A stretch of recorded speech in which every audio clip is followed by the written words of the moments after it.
कृपा करहु गुरुदेव की नाई।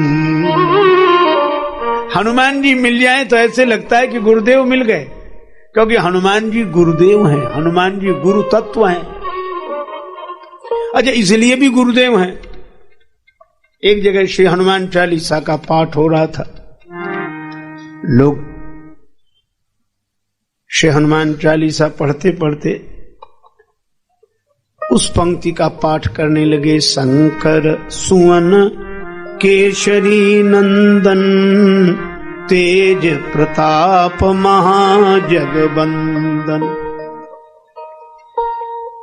एक सिद्ध पुरुष बैठे थे, वे अपनी भाव दशा में आनंदित होते हुए श्री हनुमान चालीसा का पाठ सुन रहे थे, और जैसे ये पंक्ति आई, शंकर सुवन केशरी नंदन, कहने लगे बंद करो बंद करो बंद करो, अशुद्ध पाठ मत करो।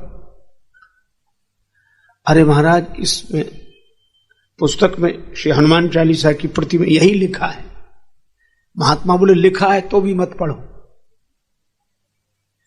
अरे कल लिखा है, कल तुम लेखे की बात करते हो, हम देखने की बात करते, हमने जो देखा है। तो क्या महात्मा बोले शंकर सुवन केशरी नंदन मत कहो, ये पढ़ो शंकर स्वयं केशरी नंदन। शंकर जी ही श्री हनुमान जी के रूप में प्रगटे श्री काशीश कीश बने राम भगति के काज। श्री शंकर जी हनुमान जी के रूप में आए। अच्छा, शंकर जी कौन? तुम त्रिभुवन गुरु वेद बखाना, आन जीव पामर का जाना। शंकर भगवान सदगुरु हैं, वंदे बोधमयम नित्यम गुरुम शंकर रूप। तो शंकर जी हैं गुरुदेव, और उनके अवतार हनुमान जी। तो हनुमान जी गुरु तत्व हैं, हनुमान जी गुरु हैं। इसलिए गुरु को पाना हो तो हनुमान जी को देखो, हनुमान जी के रूप में सदगुरु मिल जाते हैं। अच्छा, और एक बात कहूं, तुलसीदास जी को हनुमान जी गुरु रूप में दिखाई देते, पर एक भक्त को हनुमान जी मिले, वे हैं भगवत भक्ति भूषण परम भागवत श्री भरत जी। हनुमान जी अयोध्या में संदेश लेकर आए कि श्री राम जी आ रहे हैं। रिपुरण जीत सुजस सुर गावत, सीता सहित अनुज प्रभु आवत। श्री भरत जी ने जो यह समाचार सुना तो यही बोले, को तुम तात कहाँ ते आए, मोही परम प्रिय बचन सुनाए। मोही परम प्रिय बचन सुनाए, मोही परम प्रिय बचन। आप कौन हैं? इतने परम प्रिय वचन सुनाने वाले कौन हैं? हनुमान जी विप्र रूप में आए थे, प्रकट हो गए अपने वानर रूप में, और यही कहा,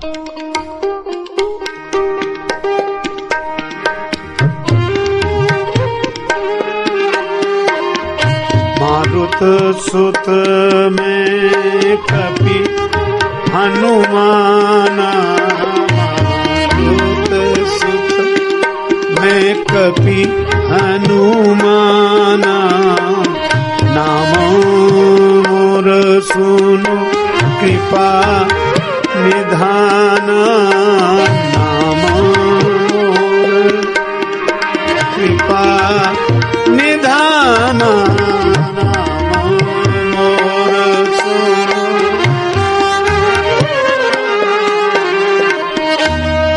श्री हनुमान हनुमान जी ने कहा कि मैं पवन का पुत्र हनुमान। श्री भरत जी, आपसे पहले भी मिला हूं, आपका दर्शन हुआ है पहले भी। हाँ, अरे हनुमान जी। श्री भरत जी ने भुजाएं बढ़ाई, हनुमान जी को हृदय से लगा लिया, अत्यंत आनंदित हुए। और मिलकर जब अलग हुए तो श्री भरत जी ने श्री हनुमान जी से कहा, क्या आप सचमुच हनुमान हो? हनुमान जी ने कहा, सचमुच के हनुमान कैसे होते हैं, हम तो हैं वही हनुमान ही हैं।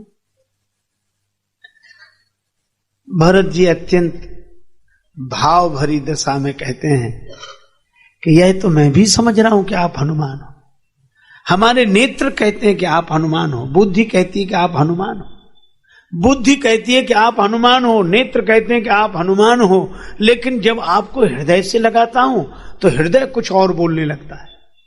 का हृदय क्या बोलता है?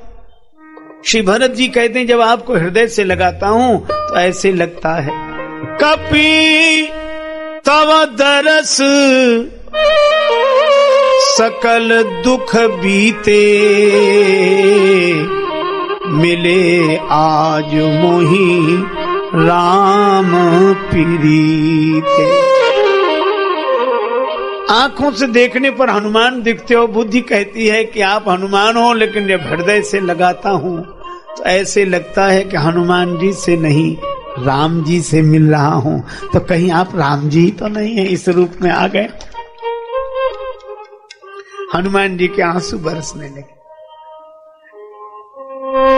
राम जी के मिलन का अनुभव क्यों हो रहा है?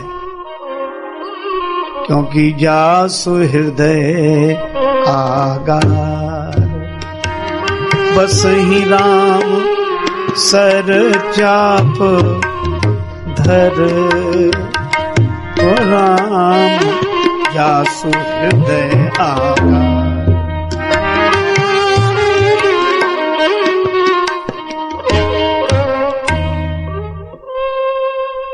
हनुमान जी भगवान से भरे हैं, इसलिए उनका मिलन उनका है ही नहीं, वो है ही नहीं। और जब वो हो तो लगे कि वो हैं। अच्छा देखो, आपको एक बात बताएं, सूर्य उदय तो होता है पर दीवार के कारण प्रकाश भीतर नहीं आ पाता है। जैसी प्रकाश बाहर भीतर आना चाहता है दीवाल। अच्छा, अगर दीवाल की जगह द्वार हो तब तो प्रकाश को आने में कोई कठिनाई नहीं, द्वार से तो प्रकाश पहुंच जाता है, दीवार से नहीं पहुंचता। और दीवार और द्वार में अधिक अंतर नहीं है। द्वार में कुछ लगा दो तो द्वार ही दीवार है, और दीवार में से कुछ हटा दो तो दीवार ही द्वार है। द्वार में कुछ लगा दो तो द्वार ही दीवार है, और दीवार में से कुछ हटा दो तो दीवार ही द्वार है। इसी तरह जिनके जीवन में द्वार और दीवार का अंतर स्पष्ट हो गया, अर्थात जिनकी जिंदगी की दीवार में से अहंकार का कुछ हट गया, तो ये जिंदगी दीवार नहीं द्वार बन जाती। अहंकार का कुछ हटते ही जिंदगी दीवार नहीं द्वार बन जाती है, और अहंकार का कुछ लगते ही यह द्वार ही दीवार बन जाता है।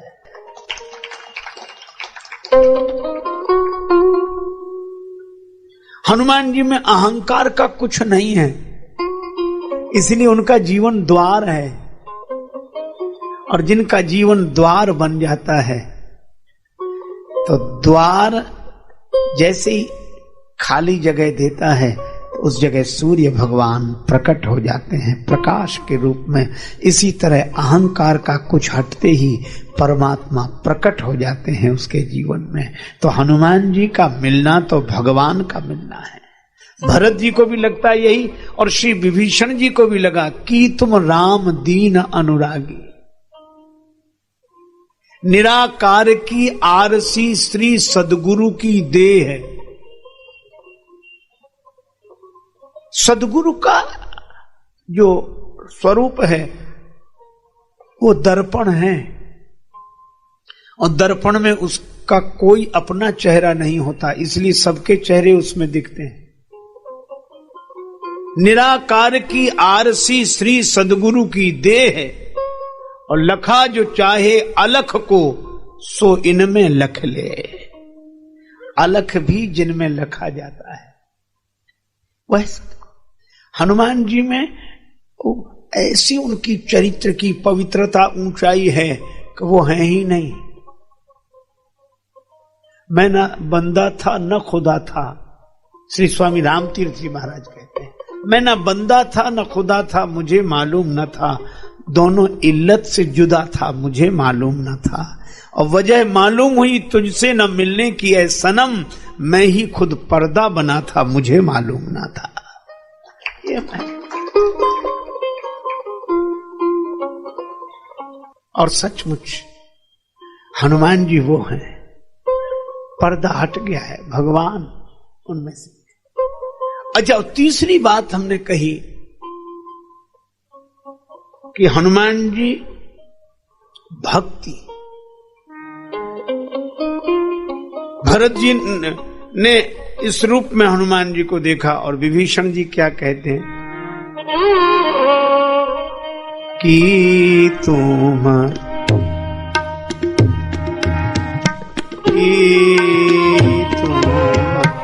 हरि दासन मां को की तुम हरि दासन मां को की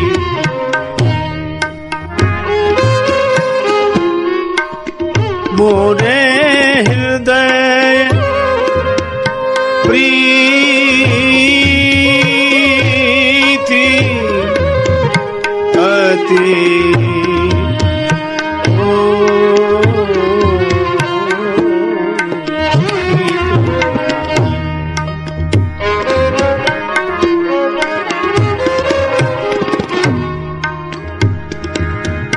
हरिदासन मां को कि तुम हरि।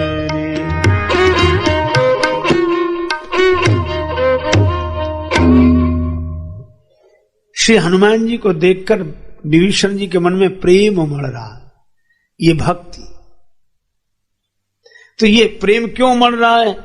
क्योंकि हनुमान जी के पास भक्ति प्रमाण राम रसायन तुम्हारे पासा।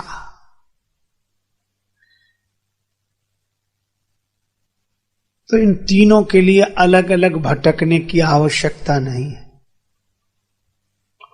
जाके गति है हनुमान की, ताकि पैज पूज आई यह रेखा कुलिस पसान की। अघटित घटन सुघट विघटन ऐसी विरिदावली नहीं आन की। सुमिरत संकट सोच विमोचन मूर्ति मोद निधान की। सानुकूलता पर गिरिजा हर लखन राम अरु जान की। तुलसी कपि के कृपा विलोकनी खानी सकल कल्याण की। हनुमान जी की कृपा से सब संभव है। बस अभिमान छोड़कर कोई उनका हो जाए। लेकिन हमारे साथ तो अभिमान ऐसे लगा हुआ। एक भिखारी किसी घर के द्वार रोज आता भिक्षा मांग, रोज आता भिक्षा मांग। वृद्धा बैठी रहती द्वार पर, मना कर देती बुरी तरह, चलो बाबा कुछ नहीं, चलो तुम्हें और कोई काम नहीं, यही घर मिलता है, रोज आ जाते हो, चलो कुछ नहीं। रोज मना करती पर भिखारी ठहरा, वह भी रोज आता। तो बुढ़िया फिर मना करती। ये नियम था, वो मना करना बंद न करे, वो आना बंद न करे। एक दिन वो वृद्धा कहीं गई थी मोहल्ले में किसी के यहां,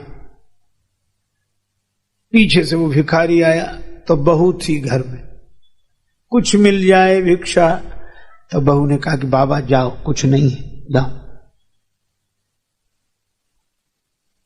भिखारी चला गया। रास्ते में वो सास मिल गई, वो वृद्धा कहां गए थे बाबा? तुम्हारे यहां गए थे, कुछ मिला ना?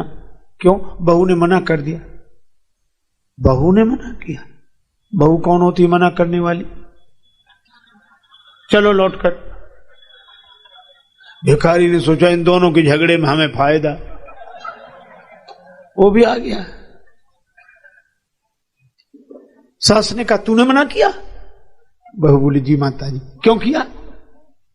आप करती थी ना रोज में, तो जो मैं करूंगी सो तू करेगी? मेरी बराबरी कर रही है, कल से आई है, तेरा हुक्म चलेगा? मैं जो कहती हूं वह होता है, तूने कैसे कहा? बहुत डांटा। बहू बोली गलती गलती? अच्छा गलती है ये, मेरी बराबरी कर रही है, अपराध है, बहुत बड़ा अपराध।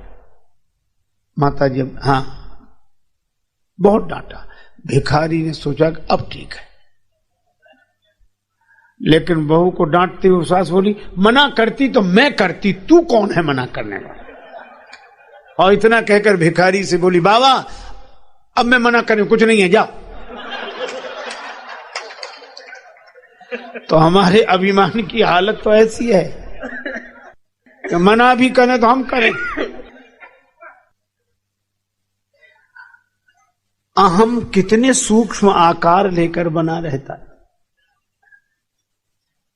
एक बार 1000 रुपए की इनाम रखी, चंचल घोड़ा, इस पर कोई बैठकर सवारी करके बता दे। वो घोड़ा इतना चंचल कि जो पीठ पर बैठे उसी को गिरा दे। एक आदमी बोला मैं इनाम जीतूंगा, 1000 रुपए में बैठूंगा। बैठा, घोड़े पर बैठा, घोड़े ने छलांग लगाई, एक बार में एक हाथ आगे खिसक गया, दूसरी बार में यहां सिर तक, तीसरी बार में गिर गया। लोगों ने कहा हार गया हार गया। बोला कौन? उठकर खड़ा, बोल कौन कहता हार गया? जीत गया हूं, 1000 रुपए दो। बोले कहा कि धूल तो झड़ाओ, नीचे गिर गए। कहा हम नीचे गिरे ही नहीं। कहा क्यों नहीं गिरे? सबके सामने गिरे। बोले सब कहते रहे, हम माने तब तो, हम गिरे ही नहीं। गिरे नहीं तो फिर घटना क्या घटी? उसने कहा हम तो प्रगतिवादी हैं।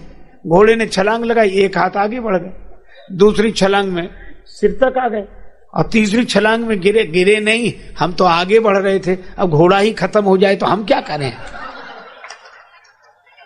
कुछ लोग ऐसे भी गिरने को भी गिरना नहीं मानते, दुर्गति को भी प्रगति। हम तो आगे बढ़ रहे थे। एक आदमी रास्ते से जा रहा था, दूसरा आदमी छत पर टहल रहा था, पान खाए हुए था, बिना सोचे समझे पान की पीक नीचे चला दी, और राहगीर बेचारा टोपी लगाए, उसके सिर पे गिरी। तो उसने ऐसे देख के कहा कि भाई साहब नीचे देखकर नहीं थूक सकते? तो भी उसको गलती मांग के भाई गलती हो गई, माफ करो भाई ना।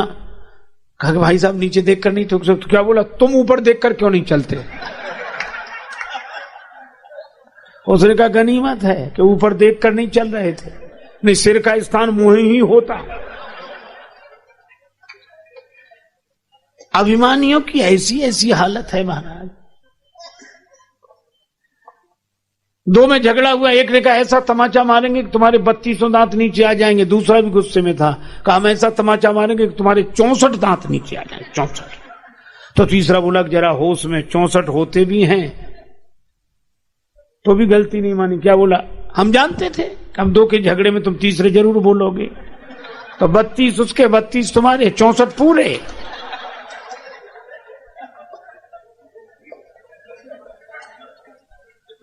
इसलिए भाई हमारी तो यह दशा है। पर हनुमान जी पीछे रहे तो भी कुछ नहीं, आगे रहे तो भी कुछ।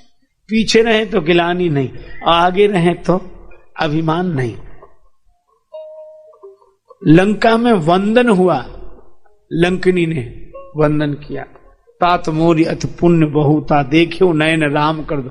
वंदन हुआ तो भी कोई फर्क नहीं पड़ा, और दूसरे दिन बंधन में बंध गए तो भी कोई फर्क नहीं। मोह न कछु बांधे कई लाजा, कीन चाहो निज प्रभु कर काजा। न ग्लानि है न गुमान है, ऐसे जिसमें न ग्लानि हो न गुमान हो, ऐसे श्री हनुमान है। अब हनुमान जी को इन तीनों रूपों में देखना चाहिए। अब गुरु रूप में अगर देखें तो वानरों के साथ हनुमान जी जा रहे हैं और वानर सीता जी को खोजने जा रहे हैं, जंगल में भटक गए। भगवान शंकराचार्य कहते हैं कि महान गंभीर गहन वन जंगल क्या है? वे कहते हैं शब्द जालम महारण्यम चित्त भ्रमण कारणम। ये शब्द जाल बहुत बड़ा जंगल है, चित्त को भ्रमित करने का कारण है शब्द।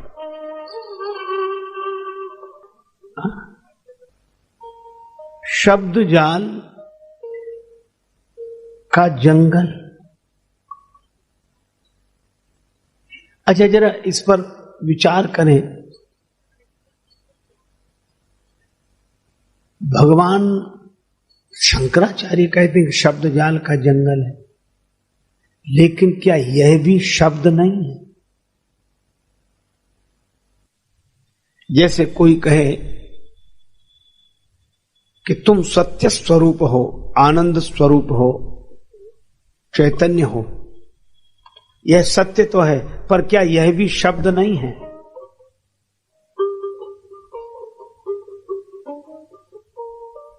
तो क्या तो शब्द भटकाता है या शब्द सत्य तक पहुंचाता है? पर भगवान शंकराचार्य कहते हैं कि जंगल है, भटका देता है। चलो, इसको आप ऐसे विचार करो कि शब्द बहुत जरूरी है, लेकिन असावधानी हुई तो जो शब्द सत्य तक पहुंचाता है, असावधानी होने पर वही पूरी तरह भटका देता है। कैसे? ऐसे समझो कि जैसे हम लोग दुनिया भर देखना चाहें तो देखते ही हैं, भगवान ने आंखें दी हैं, अकल दी है, देख लेते हैं। लेकिन अगर अपना चेहरा देखना हो तो दर्पण की जरूरत है कि नहीं? तो दर्पण के बिना चेहरे का ज्ञान होगा? नहीं होगा। तो दर्पण चेहरे तक पहुंचाता है कि भटकाता है? चेहरे तक पहुंचाता है। लेकिन दर्पण भटका भी सकता है। कब भटका देता है? जब हम चेहरा देखते हैं दर्पण में तो कहां दिखता है? वहां दर्पण में दिखता है। अच्छा, आप विचार करो, क्या दर्पण में चेहरा है? विडंबना यही है कि जहां दिखता है वहां होता नहीं है, और जहां होता है वहां दिखता नहीं है।